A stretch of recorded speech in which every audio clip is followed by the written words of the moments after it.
प्रयागराज में मौनी अमावस्या पर पालकी से संगम स्नान करने जा रहे शंकराचार्य स्वामी अभिमुक्तेश्वरानंद को रोकने और उनके शिष्यों के साथ मारपीट का मामला थमता नजर नहीं आ रहा है।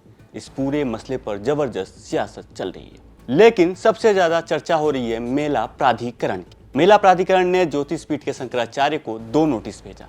एक नोटिस में सुप्रीम कोर्ट के आदेश का हवाला देकर उनसे शंकराचार्य होने का सबूत मांगा गया, तो दूसरे नोटिस में आवंटित जमीन को निरस्त करने की चेतावनी दी गई। दोनों नोटिस के बाद अब चर्चा होने लगी कि आखिर कौन है प्रयागराज मेला प्राधिकरण का सीईओ और क्यों वो भेज रहे हैं ज्योतिषपीठ के शंकराचार्य को नोटिस पर नोटिस।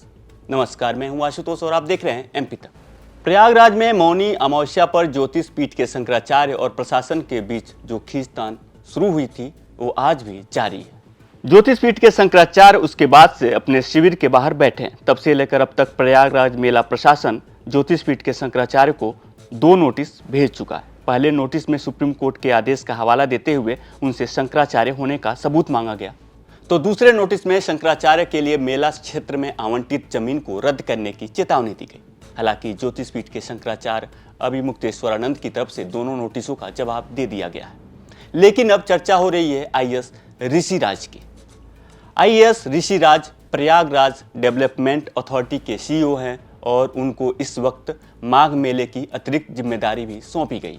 उनको मेलाधिकारी बनाया गया है। दोहरी भूमिका में वह वहां पर दिखाई दे रहे हैं, लेकिन चर्चा में जब आते हैं तब मेला प्राधिकरण की तरफ से शंकराचार्य को 2 नोटिस भेजे जाते हैं। आईएएस ऋषिराज पर प्रयागराज डेवलपमेंट अथॉरिटी के सीईओ के तौर पर कोर्ट की अवमानना का भी आरोप लगा था। 10 दिसंबर 2025 का यह पूरा मामला था, जिसमें इलाहाबाद कोर्ट ने ऋषिराज को अवमानना नोटिस जारी किया था, जिसमें प्राधिकरण ने आदेशों का सही तरीके से पालन नहीं किया था। अब बताते हैं आईएएस ऋषिराज के बारे में।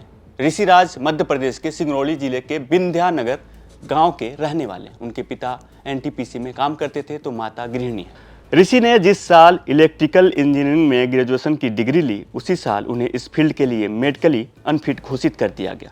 ऋषि को कलर ब्लाइंडनेस की समस्या निकल आई और इस क्षेत्र में ग्रेजुएशन करने के बावजूद उन्हें दूसरा विकल्प तलाशना पड़ा।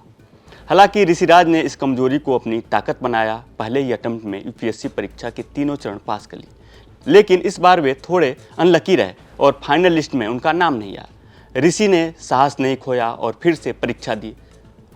आखिर में 2017 में अपने दूसरे प्रयास के दौरान उन्होंने सिविल सेवा परीक्षा में 27वां स्थान हासिल किया। प्रयागराज में तैनाती से पहले ऋषिराज फिरोजाबाद नगर निगम में आयुक्त थे।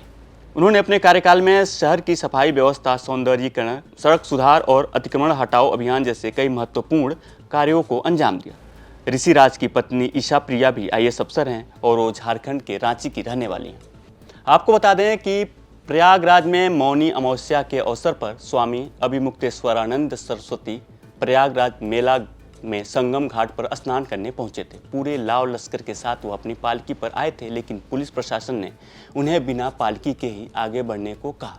इसी बात को लेकर के विवाद शुरू हो गया और ज्योतिषपीठ के शंकराचार्य और मेला व्यवस्था में जुटे अधिकारियों के बीच कहासुनी शुरू हो गई। इस दौरान कुछ वीडियो भी वायरल हुए जिसमें बटुकों को शिखा पकड़कर पुलिस द्वारा पीटा जा रहा था। इस पूरी घटना के बाद शंकराचार्य ने प्रशासन पर आरोप लगाया कि उनके साथ व्यवहार जानबूझकर किया गया। विवाद उस समय और बढ़ा जब शंकराचार्य मार्ग मेले में ही धरने पर बैठ गए। तो कैसी लगी यह खबर आपको कमेंट में हमें जरूर बताएं और मध्य प्रदेश से जुड़ी तमाम बड़ी खबरें देखने के लिए देखते रहें एमपी तक।